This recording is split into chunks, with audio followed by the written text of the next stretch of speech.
What is going on, everyone? My name's Boit, and I'm back with some more Age of Mythology. The Titans action spawning in the right side of the map, in the red color, playing as Zeus. His name is Eric. His opponent today, in the blue color, playing as Loki. His name is Gaboo. The map is Sheltered Pass. And we've got an interesting one for you. Game number 3. This has been a bit of a nail-biting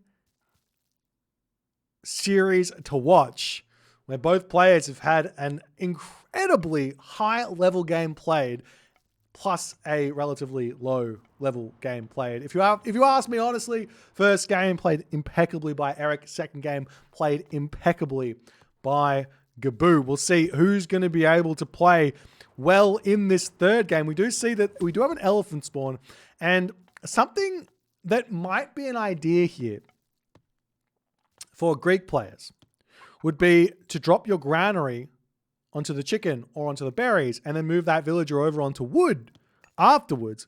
That way you get your granary up on something that's useful, because you're going to be dragging the elephant in underneath your town center. Just as an idea to play around the fact that you don't need to put a granary down on your elephant. And you obviously do want hunting dogs, so you need to get that that granary up. Anyways, we see that Gaboo here, he's having a very, very fun time in this map. He is not having to build his ox cart out. This ends up netting the Loki player and Norse players here. Every 8 seconds that passes, you get around about 8 resources more. Sorry, that's not quite right.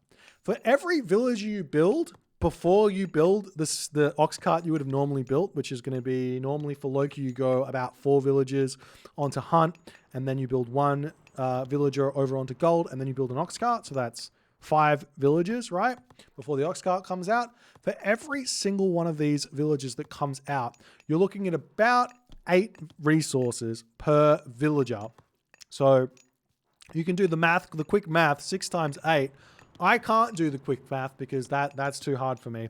But you can do the quick math here, as you can see even more coming out. And this is why this map is such a strong map here for Norse, is just that it ends up totaling like a fairly decent amount of resources, as Eric's going to be dropping his temple down.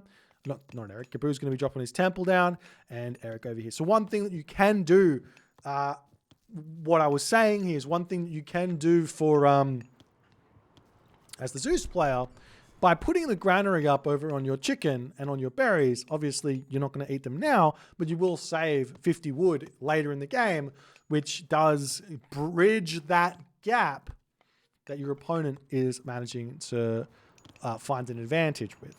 Does that make any, if that makes any sense? So you can, while it's not quite as much, it's still going to be a help. Anyways, we will see that temple coming up as the village is starting to move forward here. Villagers over on these zebra here as well. As it looks to me like Eric is moving forward into this map. Is it going to be a villager fight? Oh dear. Oh dear. Oh dear. Oh dearie me. Oh no. Athena coming through. Was there a Jason? The one time Eric doesn't build a Jason. He sees the villagers. Wait, is that going to be a hunt delete? Eric's banned from the tournament? No. Lucky. I'm just kidding. That would be,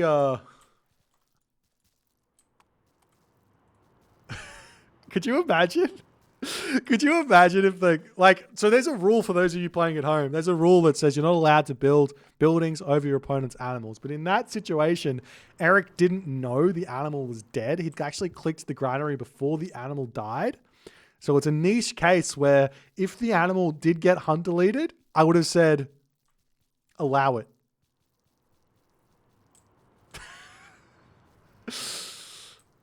We'll see how it's going to go, but Athena coming through with quite a significant advantage here, an edge here for Eric. Eric's going to be able to put his buildings down, push off this hunt very, very fast. You can see the Jason's already queued up. Eric, you might want to delay your Odysseus here, and we do indeed see that double military academy coming down here for Eric, very reminiscent of that first game as the Hersir started to push forward. I wouldn't mind seeing like 2 villagers on both of these military academies just to shoot them up that little bit faster as the Minotaur coming through. Maybe a bolt onto this Hersir wouldn't go astray as well, as I do believe that Gaboo has been a little bit too aggressive going for this hunt this early here. We see one longhouse going up. It's a very late advance time. The Minotaur pushing these villagers back. Gaboo does manage to gather 2 zebras, so 600 food from that location, but he's going to be in his base after this. And the thing about Sheltered Pass is there's really not that many herdables here. There's only 3 herdables. He's going to be making his way over onto these zebra for the time being, but Eric is going to be putting his foot on the gas from the get-go here. Thank you for the 9 months, Hannah Rain. Appreciate you, my friends. I am doing well. Yes. We do see the Hersir starting to get trained here as Gaboo moves into the zebra. We'll see if Eric's got line of sight of that. He does know that the zebra are here, as well as he knows the top side of the map there are rhinos. So he's got to keep his eye on kind of both of those things. So we do see Eric's going to be retreating back. We do have the Odysseus out as an archery range now getting dropped. I really like this play from Eric with the sub 6 minute, probably a little bit early for Eric to get the archery range up.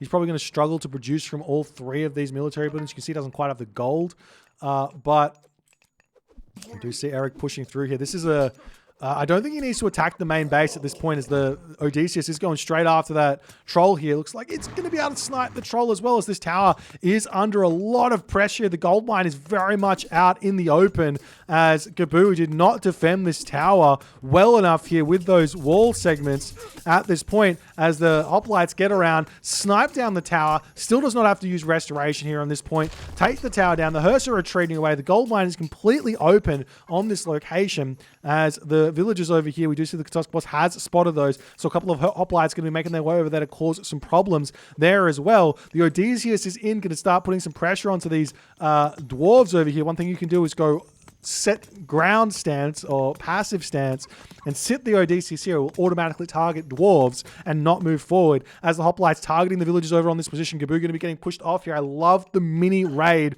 onto these villagers over here with just a handful of hoplites, as the temple gets targeted down as well. We are now starting to see the archery range should be getting pushed out. We've got maybe a couple too many villagers on the wood here for Eric, as we'll see if he's going to fix that one up so he can pump out some more units here, as Hall of Thane's coming through now for Gaboo. He's got himself a decent amount of Hersir. The villagers are very safe on this location with all the military buildings. Another archery range coming down. Honestly, personally, I think he should, seeing as he only sees Hersir here, I think he should just go for a 3rd military academy instead of that archery range here, just because there's so much food on the map and you're just going to get so many hoplites. You don't need that many Toxotes here at all. We do see the Odysseus trying to get some damage done on this front here, as Eric's now bringing in more units to push forward. Gaboo is playing nice. He's keeping his units alive. He builds another longhouse here to be safe as the hoplites come through, push the villagers off of the berries over there.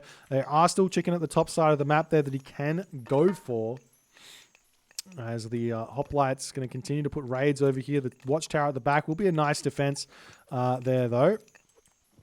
There's Eric's 75 population. Nice houses here as well, defending his gold mine beautifully, and his wood line, to be honest. The temple here, I wouldn't mind seeing like a wall at some point as well, if he notices the Hersir going anywhere. A long wall here to this tree would be a nice defense, as the hoplites ready to start continuing these fights. Does snipe a dwarf over here, as well as those Toxotes can start cleaning dwarves up for free, basically, here. Nice micro from Gaboo, trying to keep his dwarves alive, but they will have to pull back. Now, the next question is, where are the gold mines? 1 gold, 2 gold, 3 gold down the bottom of the map. Now, both players don't know that that's there, but there is a chance for that one to be snuck there, as the Hersir starting to go for those raids here.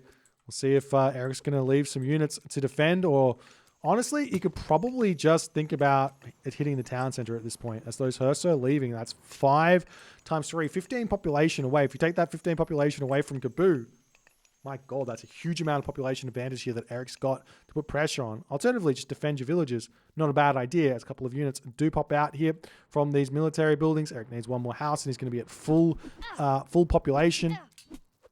As those villagers here retreating away as the army comes through to defend on this position here, as more thrown axemen getting taken out. Can Eric control this nicely? Controlling those Toxotes is literally everything in these fights. The hoplites doesn't matter so much what they're doing. They can basically control themselves. But controlling the Toxotes to continue hitting these dwarves here as the gold is now expired. Gaboo does have himself the gold to hit the heroic age here in this game. He's got a little bit of hunt or food left at the top side of that. I don't think there's actually enough there, as the hoplites still chasing those Hersir around. They're trying to be a pain here, as the hoplites do spot this location is gone. The dwarves moving themselves down to the bottom side of the map there to grab that gold mine, as the villagers will get spotted here.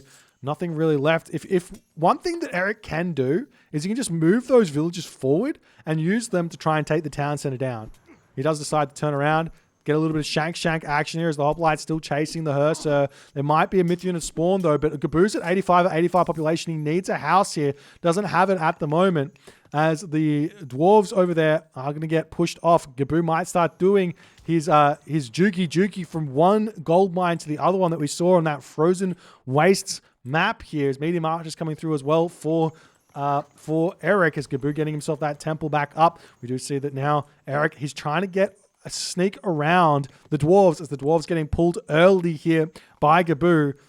Hoplites checking out that gold mine over there as well. Eric comes through. The dwarves will be able to make their way back to safety here, but I mean, Eric can take some units out. We just see an unfortunate troll spawn there that will get sniped very, very quickly. Houses have been spotted here by Eric, and I love the attack here, because if Gaboo wants to take this fight here, houses going down means no myth unit spawns. It's a really nice way to play, as we do see the hoplites finishing off the tower first. Dwarves sitting idle there. Restoration still available here for Eric if he so chooses. We've got a whole bunch of villagers coming forward to grab the rhinos over there as well. As the restoration comes in, troll does get taken out. The dwarves sitting idly over here, not really getting involved in the fight at all here, as Gaboo decides to take the fight, but he is getting absolutely cleaned here by this Zeus army with that beautiful positioning on the edge of the map, as the army pulls over here as well, as Eric now moving up to take out yet another tower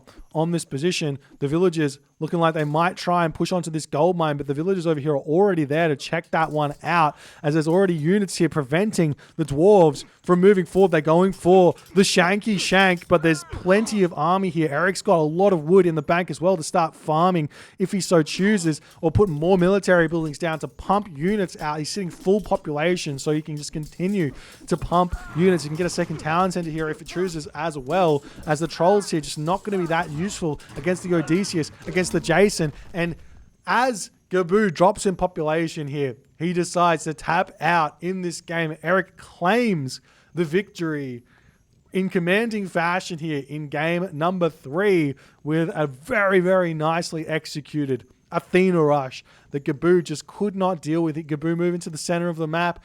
But I mean, I just don't get it. If you're not going to go for early units, a fast advance time to control the center here as Loki, getting yourself out, throwing Axeman Hersir to control the center. What are you doing being in the middle of the map? Better to sit back here, eat the hunt, get started, and have a really, really nice time started with those Hersir than otherwise. And Eric, he just manages to take that advantage that he got early and claim the win by just brute force here with his Zeus. Congrats to Eric on the series win. If you guys enjoyed this game, please consider hitting the follow on the Twitch. If you're on the YouTubes, hit that subscribe button. And I'll see you guys in the next game.